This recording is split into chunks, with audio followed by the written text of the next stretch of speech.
Bismillahirrahmanirrahim. Assalamualaikum warahmatullahi wabarakatuh. Selamat pagi, siang, malam, dan sore.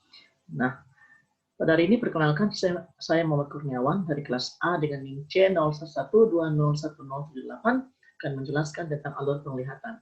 Nah, mata merupakan perpanjangan dari sistem saraf. Mana mata ini memiliki struktur tata balik utamanya, yaitu adalah glukosa, di mana dia untuk mempertahankan kejernihan dari bagian-bagian mata tersebut ya, sehingga kita dapat melihat dengan jelas. Nah, bagaimana sih alur penglihatannya? Nah, kita bisa lihat yang pertama.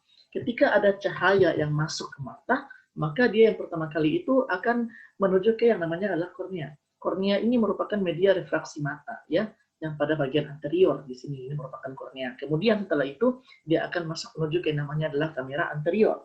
Setelah dari kamera anterior, dia akan menuju ke yang namanya adalah pupil. Nah, pupil ini merupakan salah satu yang ada di bagian iris ya. Nah, pupil itu ketika ada cahaya yang masuk, maka dia akan yang namanya mengalami miosis pada pupil. Nah, itu adalah kontraksi dari musculus pincer pupillae. Kemudian ketika pada keadaan gelap, maka akan terjadi yang namanya adalah midrasis ya, di mana dia terjadi kontraksi dari musculus dilatator pupillae. Nah, kemudian setelah dari pupil, dia akan menuju yang namanya adalah kamera posterior ya. Kamera posterior ini dia yang itu memproduksi umur aquos ya, di mana itu ada corpus ciliaris. Nah, kemudian dari kamera posterior sini kemudian dia menuju ke namanya adalah lensa. Nah, lensa ini merupakan salah satu media refraksi mata juga ya, sama dengan tadi umur aquos. Nah, di lensa ini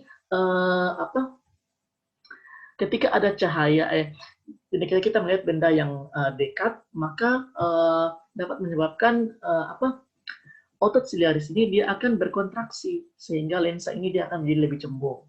Namun ketika kita melihat benda yang jauh, maka dapat menyebabkan otot siliaris ini dia mengalami yang namanya relaksasi sehingga lensa menjadi cekung. Nah, setelah dari lensa dia akan menuju cahaya akan menuju ke namanya adalah corpus vitreus.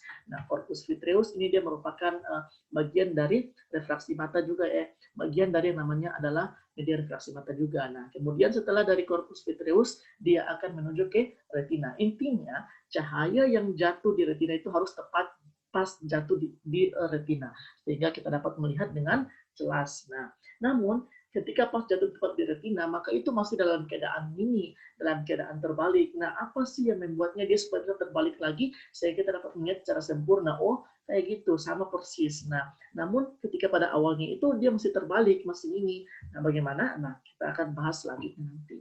Nah, ketika sampai pada retina, maka di sini dia akan menyebabkan yang namanya adalah dia masuk ke yang namanya adalah sel-sel ganglion. Nah, dari sel-sel ganglion kemudian masuk ke sel-sel bipolar ya, kemudian masuk ke sel-sel fotoreseptor pada retina. Di mana sel fotoreseptor pada retina ini terbagi menjadi dua, ada sel-sel batang dan ada yang namanya adalah sel-sel kerucut. Nah, di mana sel-sel batang ini dia fungsinya untuk penglihatan malam atau penglihatan pada keadaan gelap. Sedangkan sel-sel kerucut ini dia fungsinya itu untuk penglihatan pada cahaya dan dia juga untuk penglihatan pada warna. Intinya bahwa sel-sel batang itu dia sangat sensitif terhadap cahaya, sedangkan sel-sel kerucut itu dia kurang sensitif terhadap cahaya. Nah, setelah itu dari sel-sel fotoreseptor ini dia akan mengeluarkan syaraf di mana dibantu oleh sel-sel bipolar, kemudian sel-sel bipolar ini kemudian menuju ke sel-sel ganglion. Nah, sel-sel ganglion ini dia akan menuju ke cerabut saraf, kemudian dia akan menuju ke yang namanya adalah nervus opticus. Nah, setelah sampai pada nervus opticus dibawa oleh nervus opticus ini, maka dia akan menuju ke chiasma opticum, di mana pada chiasma opticum ini dia terjadi persilangan di sini ya.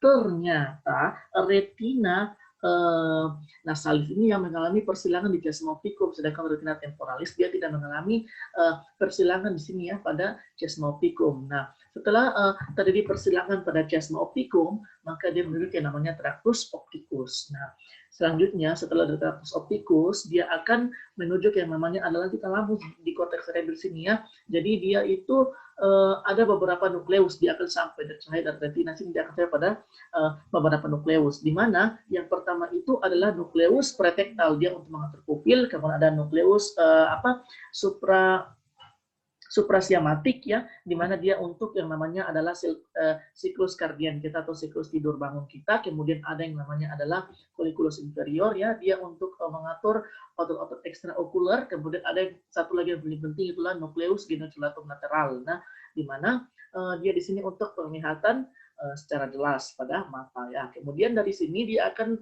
menuju ke radiasi optika. Nah, dari radiasi optika di sini dia akan menuju ke yang namanya adalah dari radius optika di sini ya, dia akan menuju ke yang namanya adalah di bagian visual, yaitu di lobus occipitalis. Nah, di lobus occipitalis inilah yang tadi membalikkan gambar-gambar mini atau gambar-gambar terbalik tadi sehingga menjadi gambar yang sebenarnya. Nah, disitulah kita dapat melihat gambar sesuai dengan keadaan yang kita lihat gitu ya. Jadi dia itu tidak terbalik lagi karena sudah dibalik oleh yang namanya adalah lobus occipitalis tadi. Nah, mungkin itu saja yang dapat saya sampaikan terkait dengan bagaimana sih alur dari penglihatan. Kurang lebih saya mohon maaf ya.